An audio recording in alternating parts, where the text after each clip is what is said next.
이사야 6장 1절로 13절인데 본문이 길어요. 그런데 꼭 함께 같이 읽고 싶고요. 성경 펴시고 읽은 다음에 그 다음에 펴놓으시고 그 본문을 보면서 오늘 설교를 들어주셨으면 좋겠습니다. 천천히 우리 읽도록 하겠습니다. 우시야 왕이 죽던 해 내가 본즉 주께서 높이 들린 보좌에 앉으셨는데 그의 옷자락은 성전에 가득하였고 스랍들이 모시고 섰는데 각기 6 날개가 있어 그 둘로는 자기의 얼굴을 가리었고 그 둘로는 자기의 발을 가리었고 그 둘로는 날며 서로 불러 이르되 거룩하다 거룩하다 거룩하다 만군의 여호와여 그의 영광이 온 땅에 충만하도다 하더라.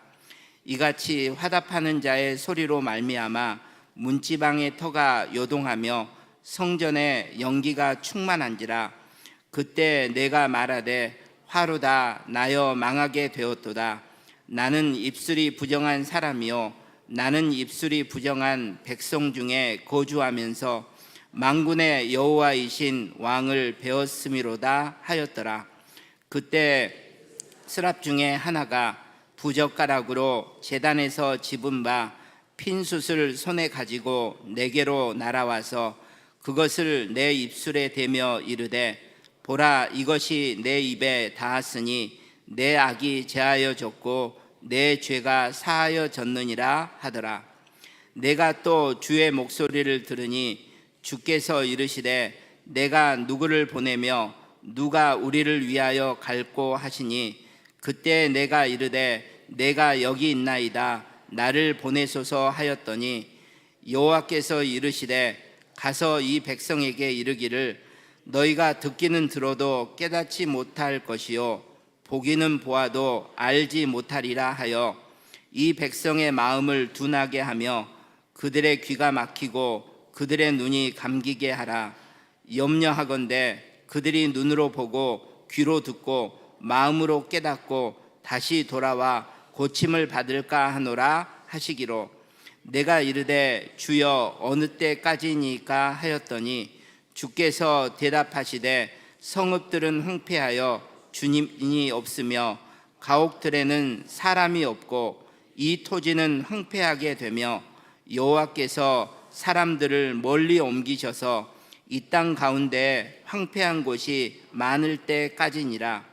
그 중에 10분의 1이 아직 남아 있을지라도 이것도 황폐하게 될 것이나 밤나무와 상수리나무가 배임을 당하여도 그 구루터기는 남아 있는 것 같이 거룩한 씨가 이 땅에 구루터기니라 하시더라.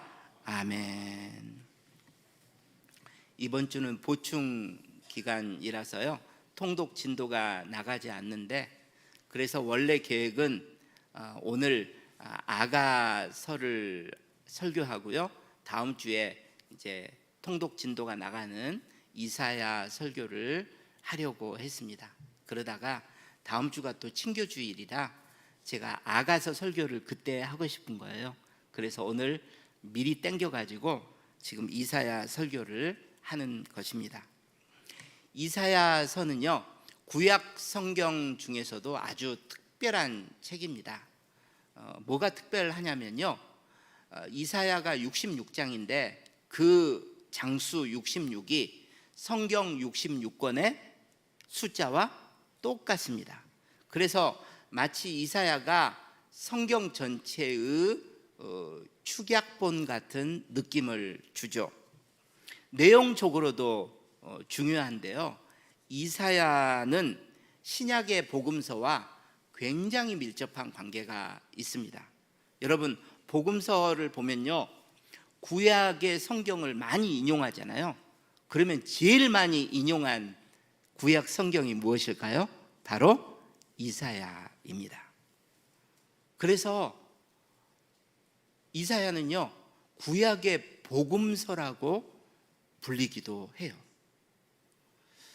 이 구절들이 너무 중요하기 때문에 이사야를 우리가 읽어 나가면서 신약에 인용된 구절들만 찾아가지고 그것을 형광펜으로 표시를 해두는 것, 여러분 이것도 좋은 공부라고 볼 수 있습니다.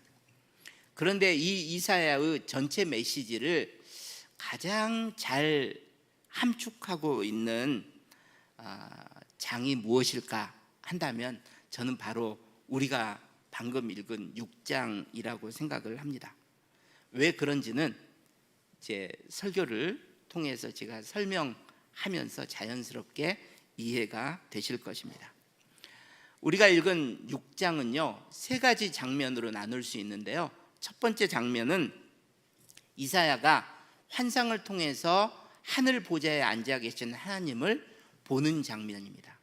두 번째 장면은요 이사야가 하나님의 은혜로 정결케 되는 장면입니다. 세 번째는요 이사야가 하나님으로부터 소명을 받는 장면입니다. 이 장면들을 구체적으로 하나씩 살펴보면서 이 장면 속에 하나님이 담아 놓으신 의미들을 우리가 함께 묵상해 보기를 원합니다. 첫 번째로 이사야가 환상을 통해서 하나님을 보는 장면을 우리가 생각해 보도록 하겠습니다. 1절을 보면요, 그때가 언제냐면 우시야 왕이 죽던 해라는 것입니다. 왜 이런 표현이 나오는 것일까? 우시야 왕은 16세에 왕위에 올라가지고요 무려 52년 동안, 잠깐 내려주시고 조금 있다가 또 올려주세요. 무려 52년 동안 다스렸던 남유다의 왕입니다. 왕으로 재직한 기간이요 다른 왕들보다 훨씬 더 많아요. 다윗, 솔로몬이 40년밖에 못했거든요. 52년이라. 왕으로서의 평가도 좋은 왕입니다. 여호와 보시기에 정직했다라는 그런 평가를 받아요. 그리고 우시야 때 남유다는 국가적으로도 굉장히 부강했습니다. 그러니 이런 우시야 왕이 죽었을 때 남유다는요 굉장한 위기의식을 느꼈던 것 같습니다. 왜냐하면 남유다와 계속 원수지간이었던 북이스라엘이 이 틈을 타서 공격할 수도 있는 거죠. 옆에 있는 아람과 동맹을 맺을 수도 있고요. 그래서 연합군을 조직해서 공격할 수도 있는 것입니다. 더군다나 지금 아시리아라는 나라가 중동의 패권국으로 떠오르고 있는 상황이었습니다. 그러니 남유다의 이런 틈을 타서 침략을 하려는 야욕을 품을 수도 있는 것이죠. 물론 요시야의 아들 요담이 왕으로 뒤를 이었는데 문제는 요담의 나이가 26살밖에 안 됐어요. 그렇기 때문에 이사야를 비롯한 남유다 사람들, 특별히 이사야는 이 왕족 출신이었거든요. 따라서 이런 민족적인 위기의식을 느끼고 불안하고 염려했던 것 같습니다. 그런 위기의식을 가지고 지금 성전에 예배를 드리러 갔는데요, 하나님이 이사야의 눈을 밝히셔서 하늘 성전, 특별히 하늘 보좌에 앉아 계시는 하나님을 보게 하시는 것입니다. 하나님이 높이 들린 보좌에 앉아 계시고 그의 옷자락이 성전을 가득 채우고 있었습니다. 6날개가 있는 하나님을 모신 천사들이 2날개로 날면서 또 2날개로는 자기의 얼굴을 가리고 2날개로는 자기의 발을 가리우는 그런 모습을 보았던 거죠.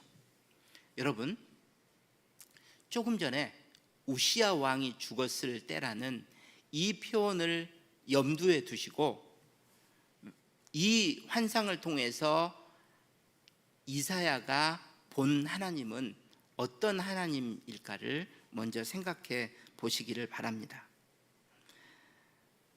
5절을 다시 보면요, 처음 이사야는 자기가 어떤 하나님을 보았느냐, 만군의 여호와이신 왕을 배웠다고 지금 이야기를 하고 있습니다.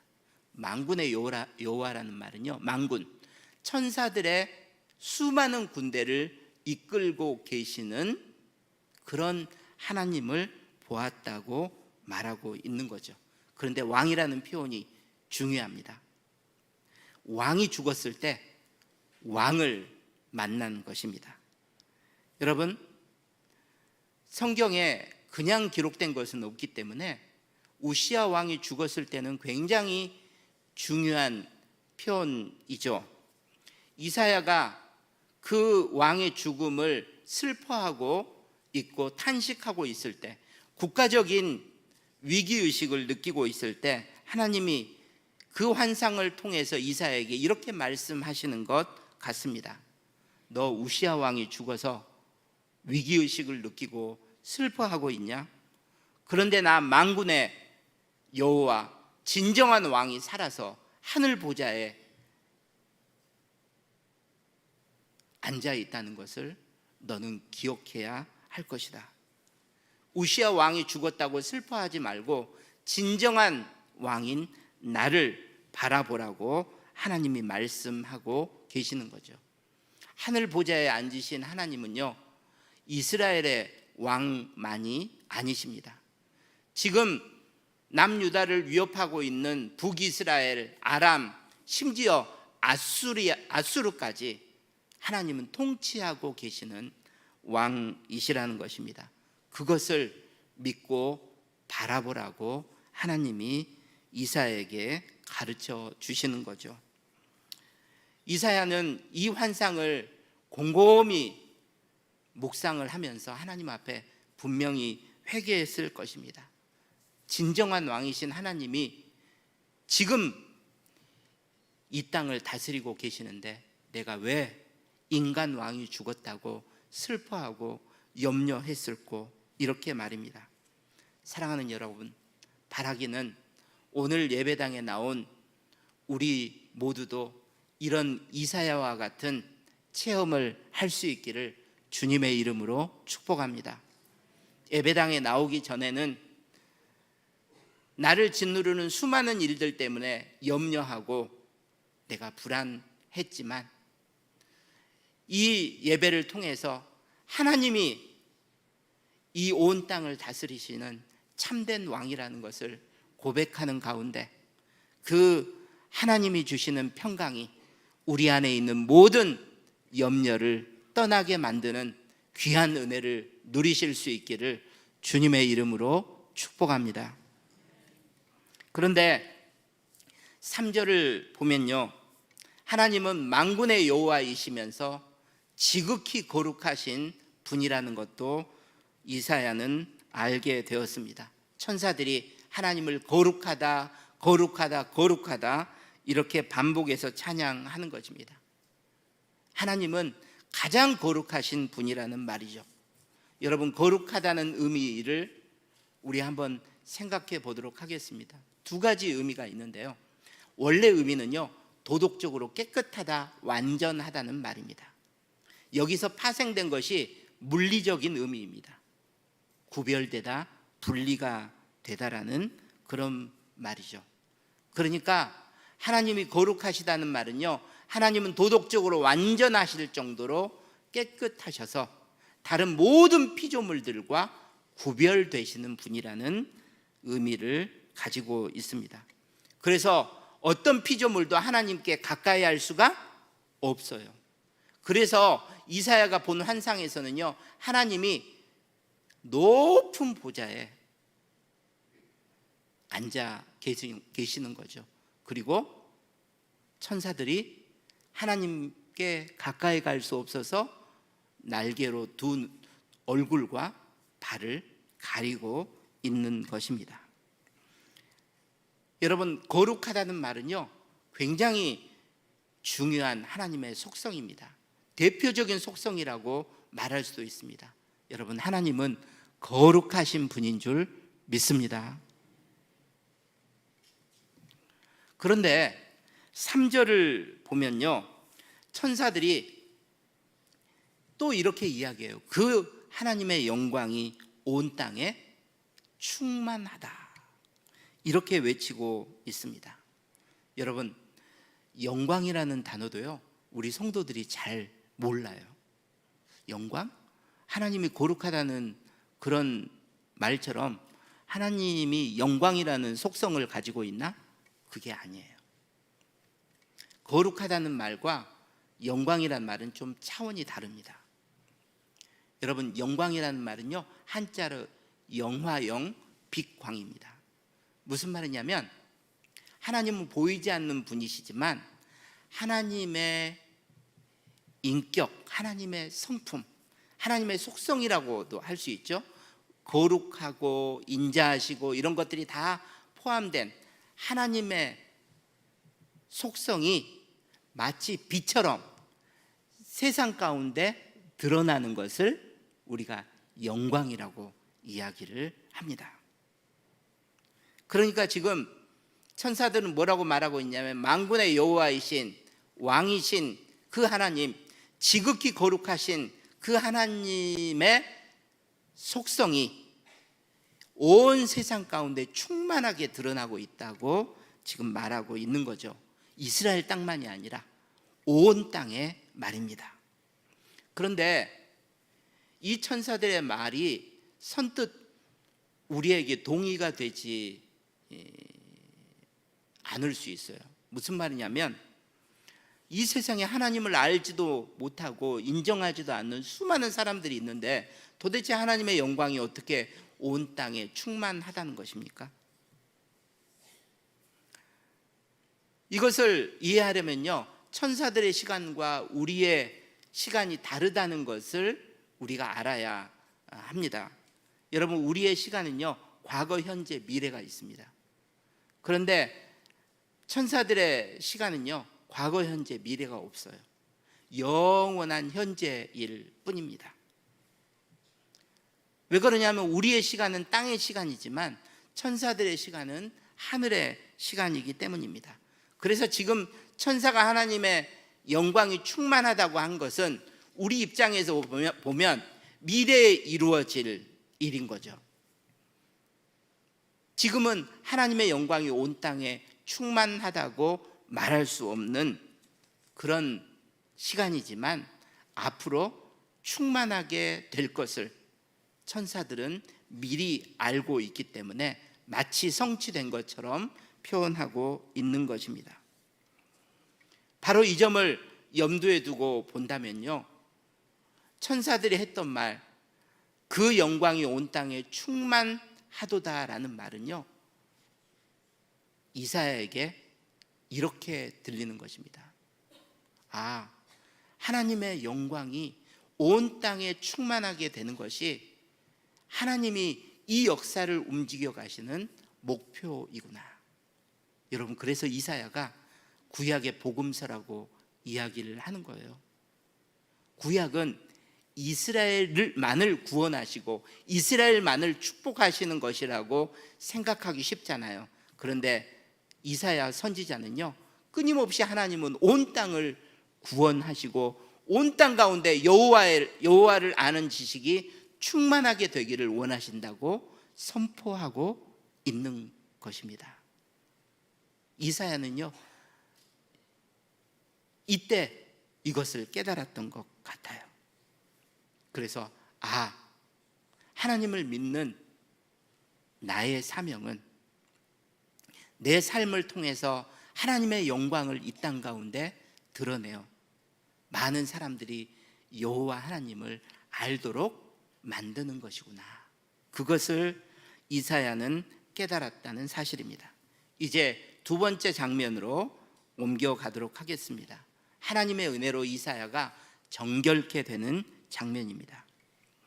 이사야는 방금 말씀드린 것처럼 하나님의 그 거룩하심의 속성이 이 땅 가운데 가득 충만하게 채워져 드러나 많은 사람들이 하나님을 알게 되기를, 그리고 하나님을 믿고 예배하게 되는 것이 자신의 사명이라는 것을 발견했습니다. 그래서 이사야 다른 구절을 보면요, 여호와를 아는 지식이요 세상에 충만할 것이라고 이사야는 말하고 있습니다. 그런데 이 거룩하신 하나님을 드러내려면요, 그것을 드러내려는 사람 역시 거룩해야 되지 않겠습니까? 그런데 이사야 자기 자신을 보니까요, 거룩하신 하나님을 드러내기에는 자신이 너무나 거룩하지 않는 존재라는 것을 깨닫게 됩니다. 그래서 5절을 보시면요, 나는 입술이 부정한 사람이요, 나는 입술이 부정한 백성 중에 거하고 있다라고 말하고 있어요. 이사야가 나는 그래도 저 인간보다는 꽤 괜찮은 사람이야, 조금 더 낫지, 이렇게 말하고 있는 게 아니라요, 다른 사람들하고 똑같이 나는 부정한 사람이다, 죄인이다 고백하고 있는 것입니다. 그래서 자기는 망할 수밖에 없다라고 지금 말하고 있는 거예요. 하나님의 심판으로 죽을 수밖에 없는 자신의 존재를 깨닫게 된 것입니다. 나에게 아무런 소망이 없어요. 내가 스스로 깨끗해질 그런 능력이 없다는 것입니다. 바로 그 고백을 들으시고 하나님이 베푸시는 은혜가 무엇입니까? 그를 정결케 하세요. 천사들을 보내서 제단 숯불에 숯을 부젓가락으로 집어서 이사야의 입술에 대시는 것입니다. 화상을 입은 게 아니라요, 그 숯이 이사야를 정결하게 만드시는 거예요. 하나님이 행하시는 거예요. 그리고 하나님이 천사를 통해서 선포하십니다. 뭐라고 선포하십니까? 내 악이 제하여졌고, 그 다음 뭐라고 해요? 내 죄가 사하여졌느니라. 여러분, 입술이 부정하다고 하니까요, 입술만 깨끗해졌다고 생각하면 안 돼요. 죄로 죽을 수밖에 없었던 이사야를 하나님이 그 죄를 사하시고 깨끗게 하시는 은혜를 베푸셨다는 말입니다. 여러분, 저는 이 장면을 곰곰이 묵상하면서요, 이사야가 경험했던 그 일이 똑같이 우리에게도 일어났다고 확신합니다. 왜냐하면 여기서 예수 그리스도의 십자가가 보이기 때문입니다. 여러분, 우리 역시 죄로 말미암아 죽을 수밖에 없는 망하게 된 존재가 아니었습니까? 그래서 우리가 주여 나는 부정한 자입니다, 나는 망하게 된 자입니다, 이렇게 고백할 때 하나님이 예수의 피로 우리를 정결케 하시고 우리를 의롭다 여기신 그 은혜를 우리도 누리지 않았느냐 하는 것입니다. 사랑하는 여러분, 십자가는 위대한 교환입니다. 우리에게 쏟으셔야 될, 우리가 감당해야 될 죄의 모든 진노를 하나님께서 예수 그리스도께 대신 쏟으신 줄 믿습니다.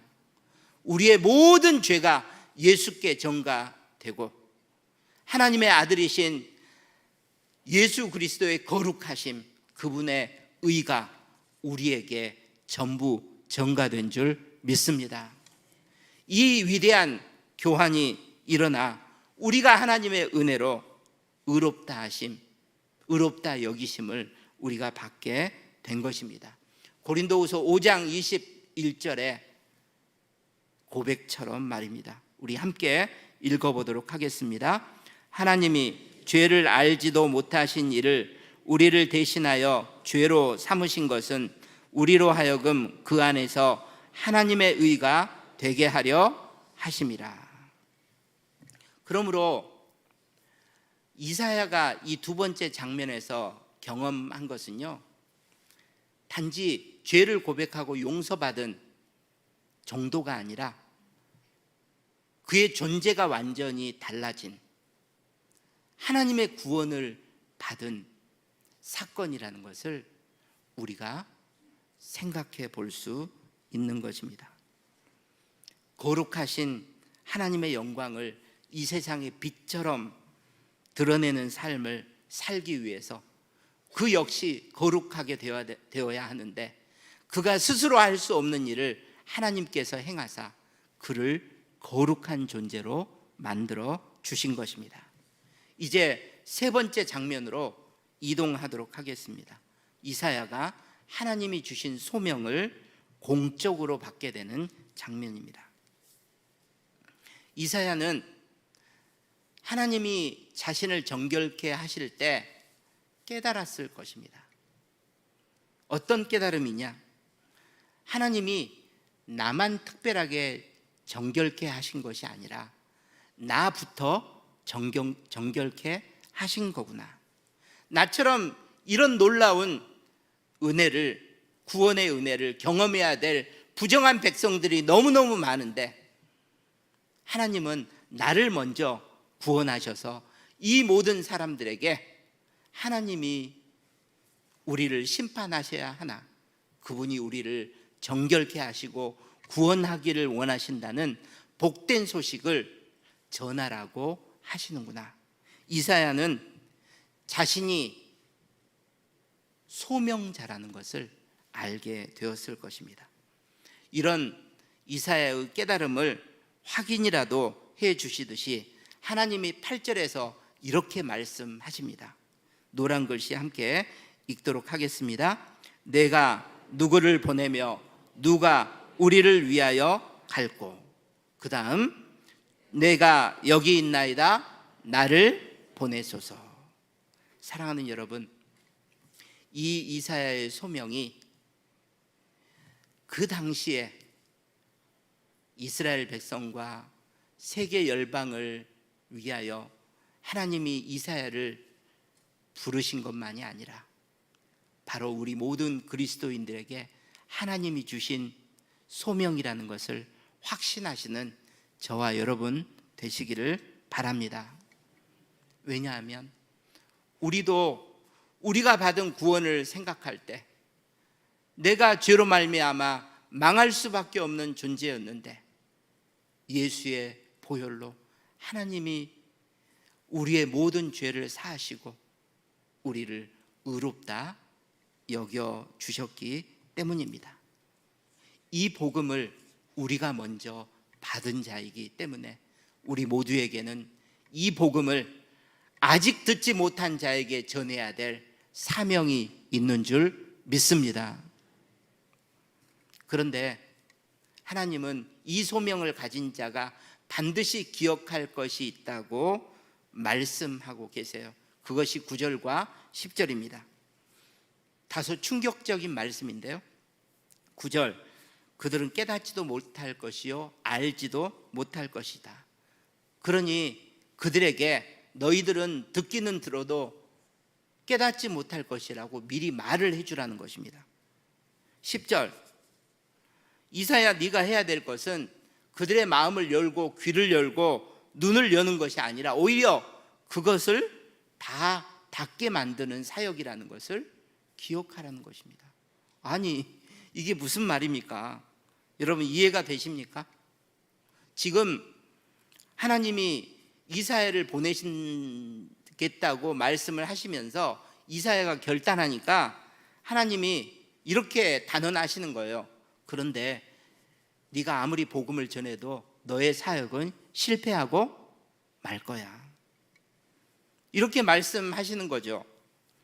네가 전하는 그 복음은 사람들이 귀 기울여 듣지 않고 깨닫지도 않을 것이라고 하나님이 선언하고 계시는 것입니다. 이것은 역사적으로 볼 때 이사야의 사역에도 불구하고 결국 남유다 백성들이 하나님의 심판을 받고 회개하지 않아서 바벨론에게 멸망을 당하고 포로로 붙잡혀 가게 될 것을 하나님이 미리 말씀을 하고 계시는 거죠. 하지만 그 말을 듣는 이사야의 입장은 여러분 얼마나 마음이 무겁겠습니까? 이런 생각도 들었을지 모릅니다. 내가 그러면 복음을 전한다는 것이 무슨 소용이 있다는 말인가? 그래서 하나님께 이렇게 묻습니다. 11절, 그렇다면 제가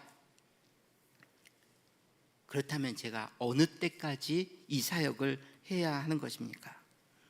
그때 하나님이 말씀하시죠.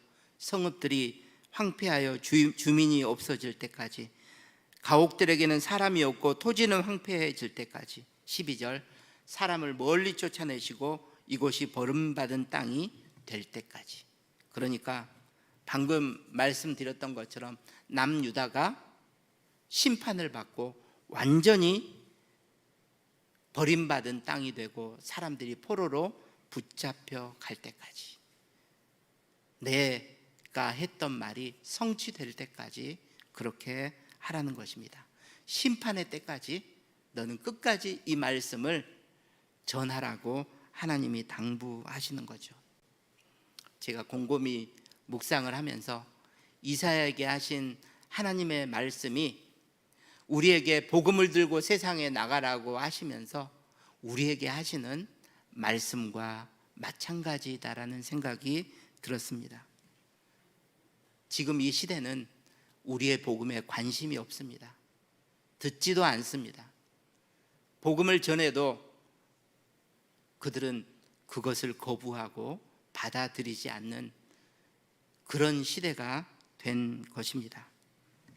여러분, 그렇다면 우리가 계속 복음을 전해야 될 이유가 있는 것입니까?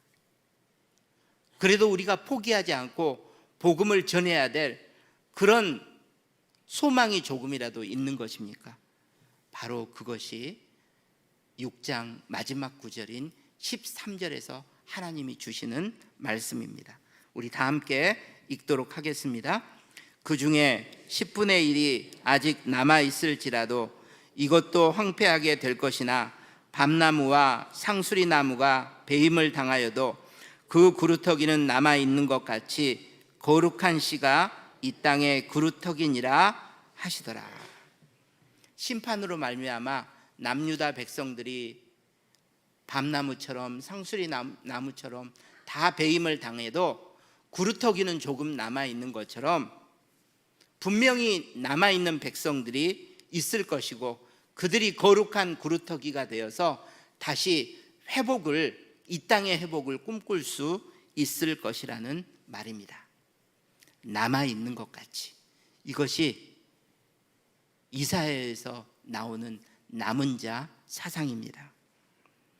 대부분의 사람들은 복음을 거부하고 회개하지 않고 결국 멸망하고 말겠지만 하나님은 분명히 남은 자를 두고 계신다는, 예비하고 계신다는 말입니다. 그들을 통해서 다시 하나님의 역사가 이루어질 것이라고 이야기하는 거죠. 사랑하는 여러분, 이사야의 사역에도 불구하고 대부분의 사람들은 그것을 거부하고 듣지 않고 결국 심판을 받게 되겠지만 이사야처럼 자기의 죄를 고백하고 하나님의 은혜로 정결케 되는, 은혜를 받는 자들이 분명히 있을 것이라는 말씀을 하고 계시는 것입니다. 그것을 소망으로 붙들고 끝까지 복음을 전하라고 하나님이 이사야에게 당부하고 계시는 거죠. 이 이사야에게 하나님이 주시는 소망이, 우리가 아무리 복음을 전하는 것이 무력한 것처럼 보일지라도 이 땅 가운데 주님 오실 때까지 복음을 전해야 될 가장 중요한 소망의 이유가 될 줄 믿습니다. 이제 말씀을 맺도록 하겠습니다. 여러분, 첫 장면부터 세 번째 장면을 다 연결시켜 보시기를 원합니다. 여러분, 우리가 예배당에 와서 우리가 만나야 될 하나님은 만군의 여호와이신 왕이신 하나님입니다. 그리고 그분이 얼마나 거룩한 분이신가를 깨달아야 합니다. 그리고 그 하나님이 그 영광을 온 땅에 충만하게 드러내기를 원하신다는 것을 우리가 알아야 하는 것입니다. 두 번째 장면처럼. 그런데 우리는 거룩하신 하나님을 드러내기에는 너무나 거룩하지 못한 자들이라는 것을 깨달아야 합니다. 죽을 수밖에 없는 이 죄인을, 망하게 된 이 죄인을 예수 그리스도의 보혈로 깨끗하게 하시고 의롭다 여기신 하나님의 은혜를 우리가 찬송하고 그 은혜에 감격해야 하는 것입니다. 세 번째 장면에서 보았던 것처럼 그 감격을 우리가 가지고 있다면 누가 나를 위하여 갈고 하시는 말씀에 내가 여기 있나이다, 나를 보내소서 하고 우리는 세상을 향한 소명자로 살아가기 위해서 이 성전을 나가야 하는 거죠. 우리의 메시지는, 우리의 복음은 대부분이 듣지 않겠지만 분명히 거룩한 그루터기들이 있을 것입니다. 그 남은 자들이 우리처럼 예수를 영접하고 예수의 보혈로 구원받고 의롭다 여기심을 받게 될 것입니다. 그리고 그들을 통해서 또 하나님은 예수 그리스도가 오실 때까지 이 땅의 복음의 역사를 계속 성취하며 이 역사를 주관하실 것입니다. 사랑하는 여러분, 이것이 우리 그리스도인이 살아야 될 삶이 아니겠습니까? 우리 모두가 오늘 이 예배 가운데 우리 모두 한 사람도 예외 없이 가져야 될 아름다운 소명의 자리를 확인받는 은혜가 있기를 주님의 이름으로 축복합니다. 기도하겠습니다. 하나님, 배고픈 거지와 잔치 이야기가 생각이 납니다. 우리는 굶주리고 가난한 배고픈 거지인데 한 부자가 자신의 잔치에 초대하여 우리를 배불리 먹게 한 다음 음식은 아직도 많이 남아 있으니 당신이 원한다면 당신처럼 배고픈 사람들이 와서 이 음식을 함께 먹을 수 있도록 당신이 초대해도 좋다고. 그러면 우리는 밖에 나아가서 우리와 같이 가난하고 배고픈 자들에게 이 놀라운 복음을 전하지 않겠습니까? 아버지여, 그런데 곰곰이 생각을 해보면 우리가 정말로 하나님이 주신 구원의 복음 안에서 배불러 있는지, 정말로 구원의 감격을 우리가 풍성히 누리고 있는지 우리 자신을 돌이켜보지 않을 수 없습니다. 주여, 구원의 감격이 메마르지 않는 사람들이 되게 하여 주시옵소서. 이 감격이 다시 회복되게 하셔서 우리가 가진 이 복음이 필요한 자들에게 하나님의 영광을 드러내며 하나님의 구원의 소식을 기쁨으로 전하는 우리 모두가 되게 하여 주시옵소서. 예수님 이름으로 기도하옵나이다. 아멘. 시간 연약한 부분에 손을 얹고 또 마음의 소원을 가지신 분 가슴에 손을 얹고 우리 하나님께 기도하도록 하겠습니다. 하나님,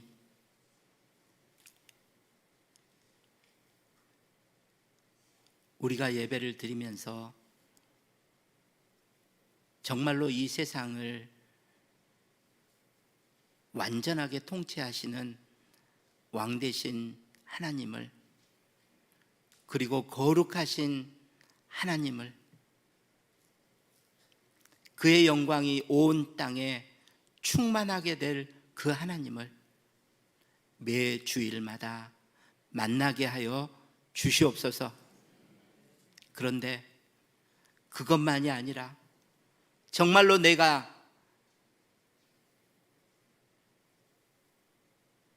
입술부터 나의 모든 것이 더럽고 부정해서 죽고 망할 수밖에 없는 죄인임을 깨닫게 하시고, 그럼에도 불구하고 내 스스로 나를 구원할 수 없는 우리에게 하나님이 예수 그리스도를 보내셔서 우리를 거룩해 하시는 은혜를 베푸셨다는 것을 우리 모두가 매 주일마다 깨닫고 구원의 감격으로 새로워지게 하여 주시옵소서.